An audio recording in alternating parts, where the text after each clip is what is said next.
Buenos días de nuevo, señorías. Vaya papelón el suyo esta mañana. 2 debates perdidos en una misma mañana por los reaccionarios de este país.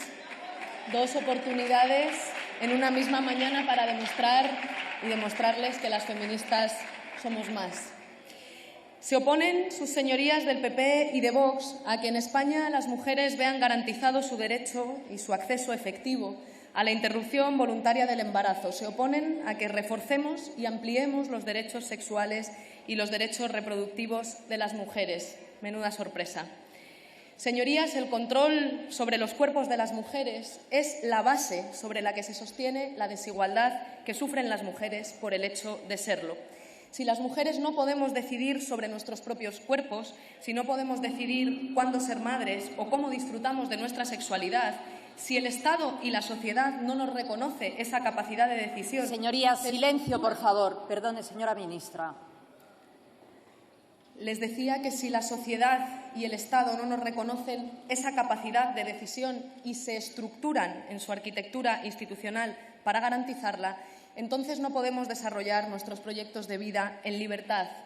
Por el contrario, garantizar los derechos sexuales y los derechos reproductivos de las mujeres, que forman parte del derecho fundamental a la salud, y hacerlo especialmente en momentos de crisis y de dificultad como este, es una condición necesaria para garantizar la ciudadanía plena de todas las mujeres, el pleno ejercicio de todos nuestros derechos sociales, económicos y políticos.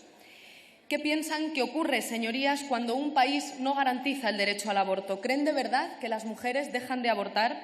¿Que se reducen las interrupciones voluntarias del embarazo? No, señorías. Prohibir o dificultar el derecho al aborto no hace que los abortos desaparezcan. Prohibir o dificultar el derecho al aborto pone en riesgo la vida de las mujeres. ¿Qué les proponen a las mujeres que deciden interrumpir sus embarazos? ¿Que vayan a clínicas clandestinas que pongan en riesgo su vida? ¿Que solo aborten las que se los pueden pagar, las que se pueden ir a otro país? Con estas enmiendas, ustedes están defendiendo poner en riesgo la vida de las mujeres. Y aún peor, no de todas por igual. Están defendiendo poner en riesgo especialmente la vida de las mujeres precarias, de las que menos tienen, de las que no pueden faltar al trabajo o pagar un viaje de varios días para hacer en otro país o en otra comunidad autónoma lo que no podrían hacer en este país. Hoy están aquí para defender el machismo y el clasismo al que desgraciadamente nos tienen tan acostumbradas. ¿Qué problema tienen, señorías? Se lo pregunto honestamente. ¿Qué problema tienen con que las mujeres disfrutemos de nuestra libertad sexual? Fíjense, esta ley propone que reforcemos el conocimiento de los diferentes métodos anticonceptivos y barrera entre la población, precisamente para evitar embarazos no deseados y también para combatir las infecciones de transmisión sexual y para tener, en definitiva, relaciones sexuales seguras. Esta ley propone una anticoncepción corresponsable, que la responsabilidad no recaiga en exclusiva sobre las mujeres y que fortalezcamos la inversión pública en anticonceptivos masculinos de última generación. Esta ley garantiza la venta obligatoria de la píldora del día después en todas las farmacias y su dispensa gratuita en los centros de salud y otros centros especializados. A ustedes esto les parece mal porque su objetivo con estas enmiendas no es disminuir los embarazos no deseados o la transmisión de infecciones de transmisión sexual. Su objetivo es que las mujeres no podamos disfrutar libremente de nuestra sexualidad. La libertad sexual es un derecho que ustedes desprecian. Fíjense, esta ley propone también que cuando una mujer se queda embarazada sin desearlo, pueda interrumpir su embarazo en el centro hospitalario público más cercano a su domicilio. A ustedes esto les parece mal, quizá prefieran que solo puedan abortar quien se lo puede permitir, quien se lo puede pagar, que se practiquen abortos clandestinos en nuestro país o que el aborto no sea un derecho, sino una losa de culpa y de vergüenza para las mujeres. Ustedes le dicen a las mujeres que si se quedan embarazadas no pueden decidir, que tienen que resignarse a vivir una vida que no desean o arriesgarse a morir en el intento. Ustedes dicen que una joven de 16 o 17 años no tiene capacidad para decidir por sí misma si quiere interrumpir su embarazo, pero quieren obligarla a asumir la responsabilidad de ser madre para el resto de su vida. A ustedes el derecho al aborto les parece mal porque su objetivo no es disminuir los embarazos no deseados. sino que las mujeres no podamos disfrutar libremente de nuestra sexualidad. La libertad sexual es un derecho que ustedes desprecian. Fíjense, esta ley propone también que una mujer, si decide quedarse embarazada, pueda contar con el acompañamiento especializado necesario durante el parto y el posparto, incluyendo un permiso desde la semana 39 que no descuenta del permiso de maternidad. Esta ley propone que si una mujer sufre un aborto no deseado, tenga garantizado el acompañamiento especializado que pueda necesitar. A ustedes todo esto les parece mal, porque su objetivo no es apoyar a las mujeres que deciden ser madres, sino que las mujeres no podamos disfrutar libremente de nuestra sexualidad. La libertad sexual es un derecho que ustedes desprecian. Señorías, nos quieren culpabilizadas, avergonzadas, sin capacidad de decidir sobre nuestros propios cuerpos. Debo insistirles, son ustedes menos. Las feministas somos más. Van perdiendo. Somos más quienes nos queremos libres y dueñas de nuestros cuerpos. Somos más quienes queremos vivir en un país que nos reconoce nuestro derecho a ser libres y dueñas de nuestros propios cuerpos y de nuestras propias vidas. Y, señorías, les diré algo más. Este debate ustedes lo tienen perdido. Lo van a perder hoy, pero ya lo perdieron en 2014. Ya sé que no les gusta la memoria democrática, pero háganme caso, recuerden. En 2014, cuando el ministro Gallardón cometió la imprudencia de promover la restricción del derecho al aborto en nuestro país, España le dio la espalda. El 86% de los encuestados por Metroscopia en ese momento creían que toda mujer embarazada debía tener derecho a decidir libremente. Más de un 75% creía que la reforma que intentaron llevar a cabo, señorías del Partido Popular, no era necesaria. Quiero honrar en esta Cámara a las mujeres que se organizaron en asambleas para defender el derecho al aborto, que convirtieron nuestro país en un tren de la libertad, defendiendo nuestro derecho a decidir sobre nuestros propios cuerpos. También a la tan maltratada por ustedes ministra de Igualdad, Viviana Aído, que fue capaz de sacar adelante esa ley del aborto que sienta los pilares sólidos de esta nueva ley que hoy debatimos. Les recuerdo, señorías, que el movimiento feminista tumbó a su ministro Gallardón. Siguen desde entonces sin asumir que las feministas somos más y que ustedes están en minoría. Esta nueva ley del aborto permite a las jóvenes de 16 y 17 años y a las mujeres con discapacidad recuperar un derecho que tenían y que ustedes les quitaron, el de decidir sobre sus propios cuerpos y que el Estado les reconozca que son ellas quienes deciden, compartan o no esa decisión con sus progenitores. El Estado reconoce a las mujeres su capacidad de decidir y les dice, además, que respetamos esa decisión y no dudamos de su capacidad para tomarla, por lo que eliminamos también los 3 días de reflexión obligatoria antes de practicar una interrupción voluntaria del embarazo. Se lo repito, señorías, las feministas somos más. Y, señorías, esta ley también quiere garantizar la educación sexual para todos los niños, las niñas y la juventud de nuestro país. Es un derecho y vamos con retraso. Putas. Salid de vuestras madrigueras como conejas. Sois unas putas ninfómanas. Os prometo que vais a follar todas en la capea. Vamos a Uja. ¿No creen ustedes, señorías, que estos jóvenes podrían haber aprendido otro tipo de cultura sexual en las escuelas? ¿No lo creen, de verdad? Esto, señorías, es cultura de la violación. Es terror sexual. Usar la intimidación y el miedo para que las mujeres no tengamos margen para decidir. Y esto, señorías, se cura con educación sexual.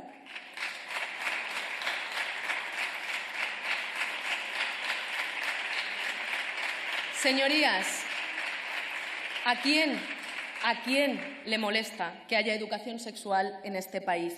¿A quién puede parecerle mal que una criatura sepa identificar una agresión sexual y sepa pedir ayuda? Las violencias sexuales contra la infancia siguen siendo terriblemente invisibles en nuestra sociedad y los agresores tienen altísimos niveles de impunidad. Según un estudio de Save the Children, en un 84% de los casos, los agresores son hombres conocidos por los niños y las niñas, es decir, hombres en los que confían en mayor o menor medida. ¿Cómo pueden negarse ustedes a que desde las edades más tempranas los niños sepan identificar esas violencias y tener herramientas para pedir ayuda? ¿A quién le puede parecer mal que la gente joven aprenda a prevenir las infecciones de transmisión sexual? ¿A quién puede parecerle mal que hablemos de corresponsabilidad en la anticoncepción? Fíjense, Según el estudio que acaba de publicar el Instituto de las Mujeres, la sexualidad de las mujeres jóvenes en el contexto español, los procedimientos hormonales como la píldora, el anillo o los parches registran un grado de implantación del 54%. Y dentro de los argumentos para su utilización resalta la decisión propia de las mujeres ante el miedo de la irresponsabilidad de la otra persona. Estos datos coinciden con la opinión del 27,7% que declara que la aplicación de los métodos anticonceptivos y de prevención parte fundamentalmente de ellas, de las mujeres. Necesitamos también educación sexual para que la responsabilidad de la anticoncepción no recaiga en exclusiva sobre los cuerpos de las mujeres. ¿A quién le puede molestar que eduquemos en las escuelas sobre la importancia de los buenos tratos, que tratar bien está bien y que tratar mal está mal? ¿A quién le molesta que los niños, las niñas, la juventud sepan que existen diferentes orientaciones sexuales, diferentes identidades de género y que está bien ser quien eres o que no puedes burlarte de una compañera por ser lesbiana o por tener dos papás?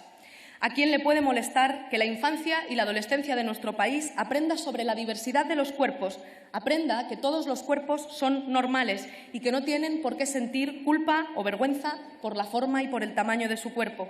Especialmente en una sociedad tan centrada en la imagen, donde crecen los trastornos de la conducta alimentaria, la ansiedad o la depresión asociadas al rechazo del propio cuerpo por no responder a los cánones de belleza establecidos, de verdad, ¿a quién le puede molestar que eduquemos en diversidad y en respeto? ¿A quién le molesta que la educación sexual sea un derecho, como reconoce la Convención de Derechos del Niño? Señorías, ¿por qué les molesta tanto el derecho a la educación sexual? Miren, señorías, el aprendizaje sobre la sexualidad se produce a lo largo de toda la vida, quieran ustedes o no. Este no es un debate sobre si queremos que nuestros hijos e hijas aprendan sobre sexualidad, porque lo harán igual queramos o no. La pregunta es si estamos dispuestos a que las bases de ese aprendizaje sean la pornografía violenta, cuya edad media de consumo, de inicio del consumo en España se sitúa en los 8 años y que se busque en ellos la vida para aprender, o si consideramos que para ese aprendizaje les debemos a nuestros hijos e hijas los apoyos educativos adecuados a su edad, a su nivel de desarrollo, a sus preguntas y a sus intereses. Les doy otro dato. En ese estudio que les mencionaba, el 70% de los estudiantes y de las estudiantes de secundaria afirman que la educación sexual que han recibido no ha sido útil. Son ellas y ellos quienes nos demandan educación sexual porque son conscientes de su importancia. Las jóvenes de este país, señorías, tienen las prioridades y necesidades mucho más claras que ustedes. Quizá ustedes prefieran una infancia y una adolescencia que crezca en el desconocimiento y en la vergüenza, cuya socialización sexual quede en manos de la pornografía violenta, una sociedad donde la sexualidad libre y segura sea un privilegio de unos pocos y no un derecho de todas las personas. Pero me gustaría que fuesen conscientes de lo que ustedes defienden. La ausencia de educación sexual en las escuelas solo beneficia a los agresores y a quienes necesitan de la impunidad, del silencio, de la culpa y del miedo. Y, señorías, esta ley garantiza el derecho a la educación sexual como base del ejercicio pleno de los derechos sexuales y de los derechos reproductivos, pero además esta ley avanza en el reconocimiento de nuevos derechos. Por primera vez en nuestro país y de forma pionera, reconocemos la salud menstrual como parte del derecho a la salud de las mujeres y personas que menstruan. Por primera vez se reconoce para todas ellas la posibilidad de tener bajas menstruales por reglas incapacitantes y dolorosas para que esas mujeres no tengan que levantarse con dolores insoportables varios días cada mes, llenar su cuerpo de pastillas y acudir al trabajo como si no pasase nada, porque la regla sigue siendo en nuestra sociedad algo de lo que no se habla con normalidad y asociado muchas veces a la culpa o a la vergüenza. Miren, señorías, hace 39 años, justo un 6 de octubre, como hoy, el Congreso de los Diputados aprobaba en este mismo hemiciclo la despenalización parcial del aborto, atendiendo a 3 supuestos. Señorías del PP, hace 39 años ustedes votaron en contra de esta ley. 39 años después no han entendido nada y no han avanzado nada. Se encuentran ustedes aquí tras casi 40 años con esta enmienda a la totalidad para manifestar su oposición a que las mujeres tengan el poder de decidir sobre sus vidas. De eso va precisamente la reacción a las conquistas de derechos feministas, señorías, de no aceptar, de no reconocer, de no celebrar que las mujeres somos dueñas de nuestras vidas. Ustedes no quieren que las mujeres tengamos poder, ni sobre nuestras propias vidas y, por tanto, tampoco para participar en igualdad en la sociedad, porque los derechos feministas son un pilar del proceso de profundización democrática de nuestro país que inevitablemente pone en cuestión los privilegios que ustedes defienden. Son los derechos feministas, señorías, los que mejor ponen de manifiesto que ustedes son unos reaccionarios que quieren una sociedad donde la democracia no sea la norma. Esta ley es el resultado de décadas de lucha feminista, de las 11 de Basauri, de Justa Montero, de las asambleas, del Tren de la Libertad, de las mujeres que han abortado en la clandestinidad, de quienes las han ayudado, del personal sanitario que a veces, desde el abandono de las instituciones, ha garantizado el ejercicio del derecho a la interrupción voluntaria del embarazo, de quienes cada día en nuestras escuelas promueven una educación en igualdad e imparten educación sexual. Señorías, esta es una ley para que todas las mujeres podamos vivir en libertad. Educación sexual para decidir, anticonceptivos para no abortar y aborto seguro para no morir. ¡Que viva la lucha de las mujeres! Muchas gracias, señora ministra.